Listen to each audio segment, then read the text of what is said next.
We both run second life at the moment. We both run a company. We know. Has anybody here ever run a small business? All right. There's a difference in running a business and like us working in a public sector. Yes. Where you don't have that luxury of trying to choose the best material. Yeah. Whereas in a private business you could. Right? Not necessarily. It depends on where you're based. Yeah. So Shell Global IT recruit from all over the world for their companies, but at the end of the day, there's only certain people that will work in Saudi Arabia, especially when you might get your head chopped off. So sometimes they have to work around that. So even big companies or people that you think could just hire and fire as much to the heart's content, it doesn't quite work that way. And I don't know any big companies that would say that. But there's still an element of choice. Yes. There can be an element of choice, but quite often the choice is the mate's brother's, daughter's, son's, cousin. Yes, that's right. So as much as you can, you take the best materials. Now that is what I believe Dot has brought into the room, the best materials. Okay.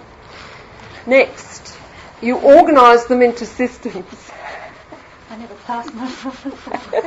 But nobody else from your organisation put a hand up. I know they didn't. That's right. That's right. Yeah.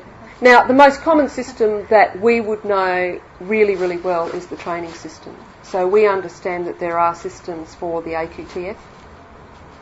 There's training, there's assessment systems, there's all the things around delivery, there's all those sorts of things that are now pretty well embedded, although we've got the new AQTF coming. Blame me, I used to work at ANTA in the AQTF team. I know, I had nothing to do with these changes, yes. So you organise them into systems. Now, in the case of a high-performance car, that's fairly straightforward. You're going to have a range of systems. You're going to have somebody who's going to work on the roof, and there's going to be somebody who's going to work on the engine, and there's going to be somebody working in engineering and those sorts of things. Yeah. Knowledge management is yet another set of systems, and business management are another set of systems, financial systems, etc. We seem to have lots and lots of financial systems around GST. We managers have to know all of those sorts of systems. If you don't know how to read a basic profit and loss sheet, then you're lost. So knowledge management is just another set of systems. If you think about it like that. And here's the real clincher. They're designed to use energy in the most efficient and elegant ways. My car keeps petrol stations in business. So, the message there is your high performance if you can do it efficiently and elegantly, not bludgeoning your way through or coming up with some outrageous new system that everybody goes, why? Why? What possible purpose could we have in doing this? So knowledge management in a high-performing organisation, a world-class organisation, is about efficiency and elegance. The nicest, best solution that is very elegant. In other words, about the simple. Yes. Yes. The simplest solution is the best solution. Yeah. And world-class organisations see change as a resource. So out of that, there's a word. The thing that I think is missing in all of that is, okay, you take the best materials, you organise them into systems, and the systems are designed. The performance is based on the integration of those systems and if your motor's great and it doesn't match the best gearbox in the world, yes, your car won't go. Yes. So I think there's something missing in all of that it's the idea of collaboration isn't the right word, that the systems are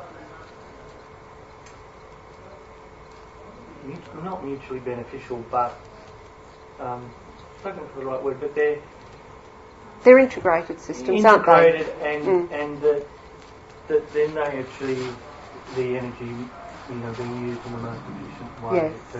That there's an interrelationship in everything for that to do. Yes, yes. And the communication that was on an earlier slide is about that. In that card analogy, the communication is the coordination of the system. Yes. You know, it's the link, but they're all linked up on the link. So the action out of that I can see down the bottom is that the process that you're going through today is changing. You're changing something. All right. Now, so just then to unpack what is e-business, conducting business electronically is all e-business is. So instead of everything paper-based, the way that we used to do it, as soon as you do something electronically, it's just simply called e-business. It's no rocket science involved in this. It's not purely web pages or email. It's any sort of thing that you do electronically. So, in our case, except maybe James, but although James, you deliver training as well, here are some of the things that come out of that. Dealing with internal systems and processes, that's very general.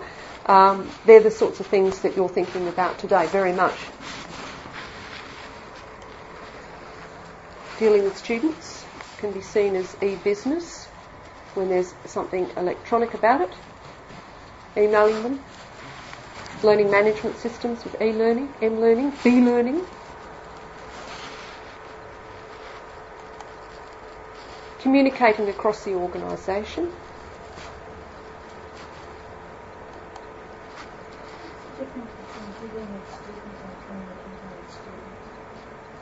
Dealing with students could also be financial dealings with students. Online enrolments. Financial transactions.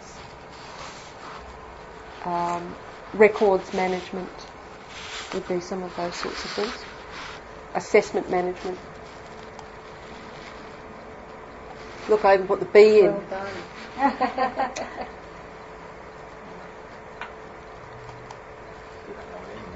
Well done. Mobile.